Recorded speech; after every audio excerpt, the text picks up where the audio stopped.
kemi ftu për një raport që është një stazh disa muaj, ne kemi pas kampanjat që i kemi transmetu, çdo ditë ka bu hapjen e radarit kampanja ndaj lojrave të rrezikshme online që fëmijët tanë rrezikohen për ditë. Çfarë thot raporti, prof?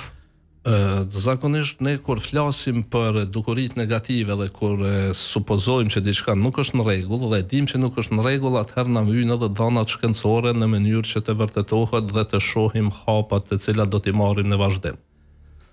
Në këtë raport cilin e kemi bani si institut, pra kanë qenë të anketuar mbi 1050 prindër, ndërsa anketa kualitative na kanë dalë 618. Është bërë në 7 rajonet më të mëdha të Kosovës.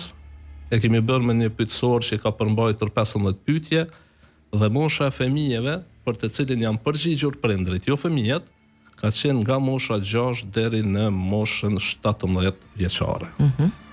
Pra këtu na kanë dalë jashtëzakonisht disa rezultate shumë interesante, sidomos te profili i rrezikut sipas platformave, na ka dalë që normalisht loja Roblox është më e frekuentuara, luhet më shumti, pastaj e kemi Minecraftin, Fortnite edhe Counter-Strike. Pra, te Robloxi kemi si profil i lartë i rrezikut për shkak se përballet, ma e kemi diskutuar shumë herë me padi gjyqësore gjithandej botës, sepse e dim që aty mund futet çdo kush dhe mund t'i manipuloj fëmijët shumë e lehtë.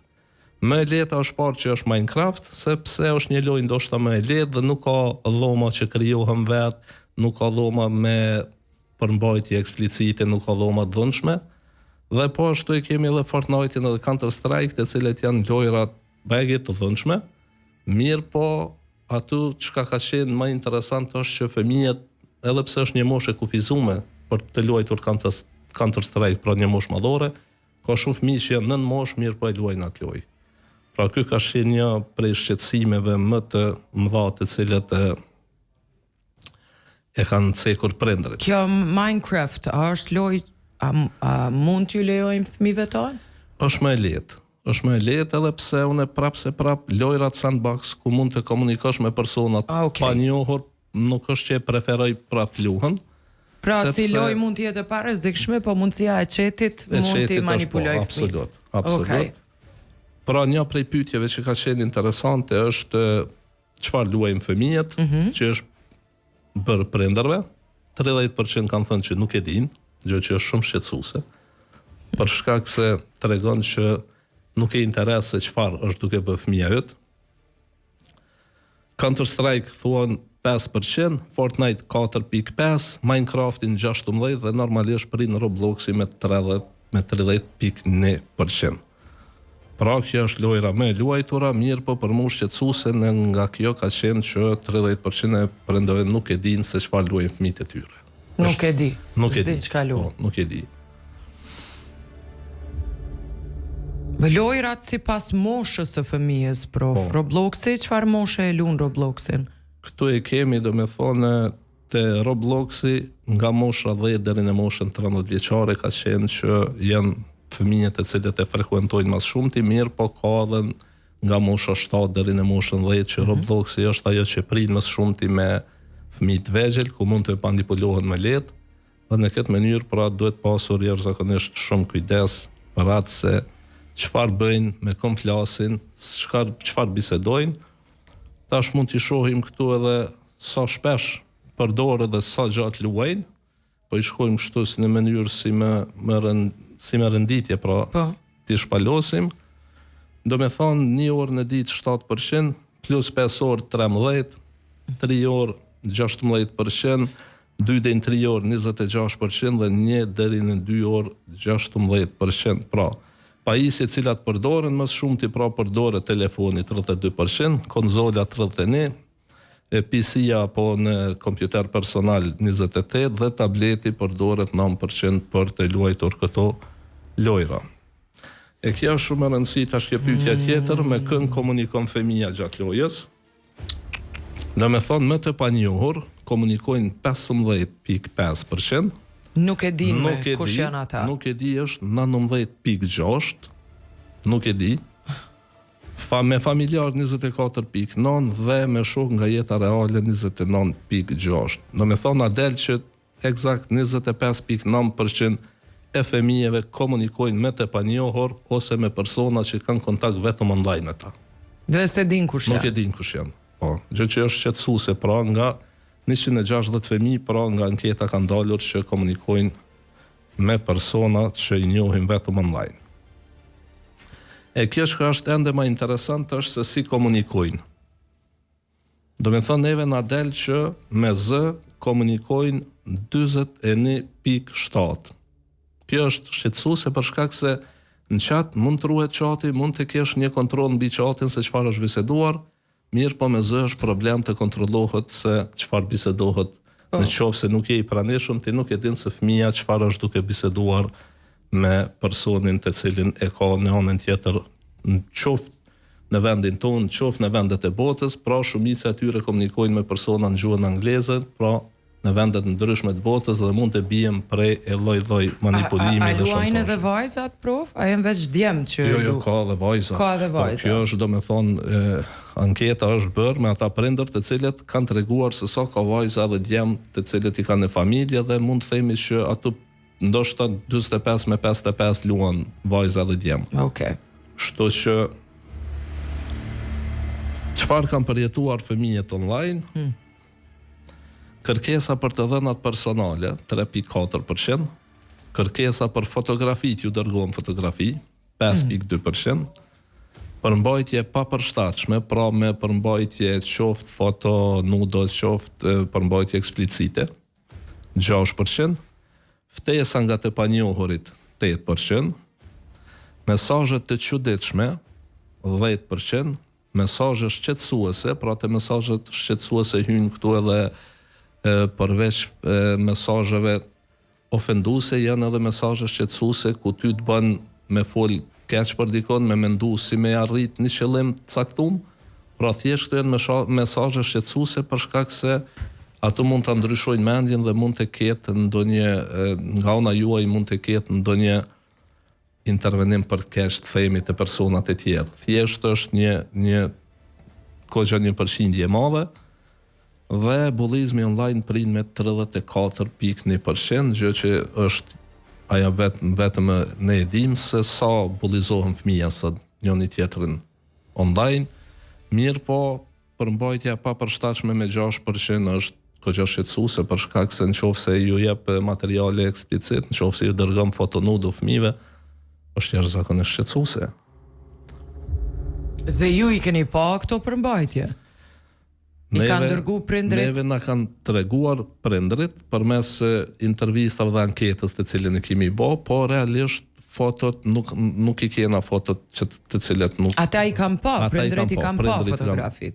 Po, edhe i kanë raportuar tek ne. Po një prind që ka pa një fotografi të papërshtatshme, është marrë vesh me fëmijën e vet me fshi Robloxin apo ai prind vazhdon me leju? Shumica e prindërve kanë qenë shqetësuar dhe kanë shpreh gatishmëri, tregojnë që kanë biseduar me fëmijët e tyre, është bërë një mbledhje e vogël familjare, kanë diskutuar pasojat dhe në këtë mënyrë janë marrë vesh që mos luhen më këto lojra. Mirë po prap presioni i shoqërisë, prap presioni i rrethit e bën atë që ndoshta te ki në laptop nuk e ki lojrën, mirë po kur shkon te shoku apo te shoqja mund të vazhdosh të luash me të tjerët. Është pak edhe vështirë edhe për prindërit, mirë po besoj që me punë edhe për kushtim, atëherë ne do të mund të dalim edhe me rezultate më të mira për të ardhmen. Për shkak se ne i përsërisëm këto zakonisht mas 6 muajve i përsërisëm njëjtë dhe shohim se ku kemi çaluende, ku duhet të intervenojmë dhe normalisht që nga njëherë edhe shgënjehemi ku rezultatet na dalin edhe më keq se herën e parë. Sigurisht. Shpresoj, po deshta në fund me fol një kërkesë me niste institucionet tona për me ndalu edhe ne Robloxin dhe çdo lojë tjetër. Po, kemi edhe në fund rekomandimet, vetëm të shohim. Flasim tash te roli i prindve. Te roli i prindve, pra.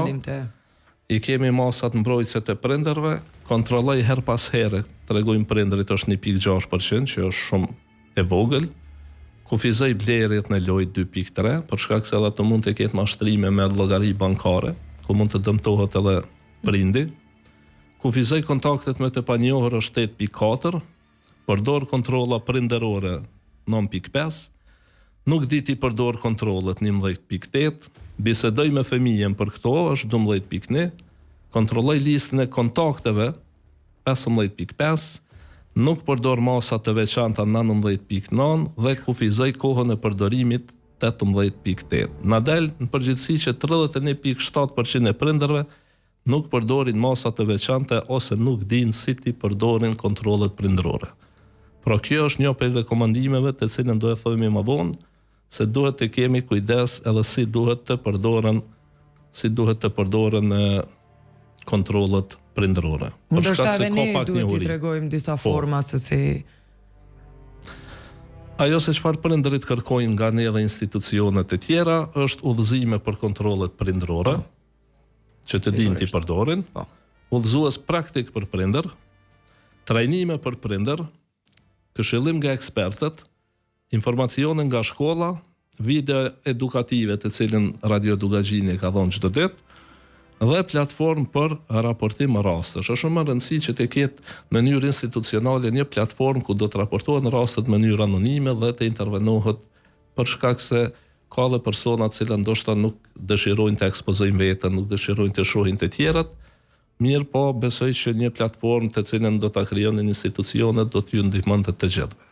Super. Do me thonë tash po i themi shkurtimisht edhe rekomandimet.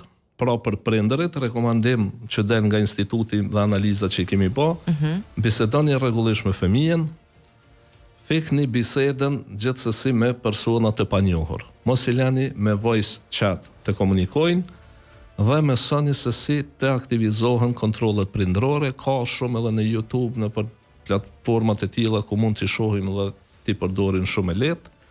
Për shkollat e kemi rekomandimin pra përfshini edukimin për sigurinë online e kurikul, organizoni takime informuese me prindër. Kjo është shumë e rëndësishme. Për shoqërinë civile të ketë udhëzues praktik, video të shkurtra edukative dhe një platformë thjesht për raportim të rasteve. Radio Dugagjinive se e ka bërë dhe na ka ndihmuar edhe neve dhe prindve na ka ndihmuar shumë. Sidomos ka marrë mesazhe shumë e ditë për shkak se tani më veç diaspora është këtu. Dhe edhe ata pra kanë qenë goxha falenderues për shkak të punën e juaj që e bëni dhe jepni video çdo ditë. Edhe ditën kur ke reagu për herë të parë për Robloxin, kanë qenë shumë familje që jetojnë jashtë Kosovës që na kanë shkruar. Edhe për institucionet rekomandim është të vendosni standarde për verifikimin e moshës dhe transparencën e platformave dhe duhet të mbështeten programet e ndërgjegjësimit dhe të krijohet ajo platforma e raportimit të rasteve. Kjo kishte qenë sa për fillim diçka shumë e mirë një nismë, pastaj pas një kohe ne do të vazhdonim bazë të këtyre të gjeturave, do të vazhdonim me një hulumtim tjetër dhe më pas do ta përsërisnim prapë të shohim se ku kemi ngecë apo ku kemi pasur përmirësime. E thash super për përfundimet që kanë nxjerr raporti, se ne kemi folë gjithmonë për trekantshin edhe që nuk ka funksionu, por realisht neve përna dështon shkolla edhe prindi. Absolut. Pedagogu edhe prindi, se fundja fëmiu është i ekspozum falë nesh në 24 orëshin. është fa ju, normal. Kontrolle prindit, e di që ka fëmijët e mi, ne kemi një aplikacion ku çdo shkarkim të aplikacionit na vjen një request në telefon, a duam t'u alejojmë ajo? Dhe këtë ndoshta se cilit prind që na përcjell është ma mirë me ju tregu edhe se si mirret një aplikacion i tillë që ose si aktivizohet në telefon. Ne jemi duke punu një video tjetër, sa i përket se si të aktivizohen parental control. Pra, videon do ta bëjmë me AI, që do të jetë më lehtë dhe në këtë mënyrë pra do ta shpërndajmë në institut dhe do të shohim se si do të përdoret. Mirë po, prap ne kemi pasur edhe që kemi biseduar më herët në për shkollat, kemi shkuar, kemi folur me mësimdhënës, po ajo që ka qenë pak sa shqetësuese, ka qenë ndoshta edhe numri i vogël i prindve të cilët kanë ardhur. Ndoshta duhet që të gjejmë një zgjidhje se si t'i bijmë prindërit në trajnime dhe si të vinë thjesht edhe të bisedojmë me ta për rreziqet e tilla. Mësimdhënësit kanë qenë goxha të interesuar, ne kemi dërguar edhe materiale që janë shpërndarë për shkolla dhe për rrjetet e tyre të brendshme, që Viber, WhatsApp që i kanë shkollat mes veti.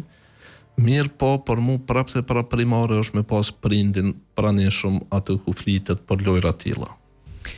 Prof, unë shpresoj shumë shpejt me marrë këtë videon edhe me ju jap një opsion se qysh me pas kontrollën mbi fëmijët e vet.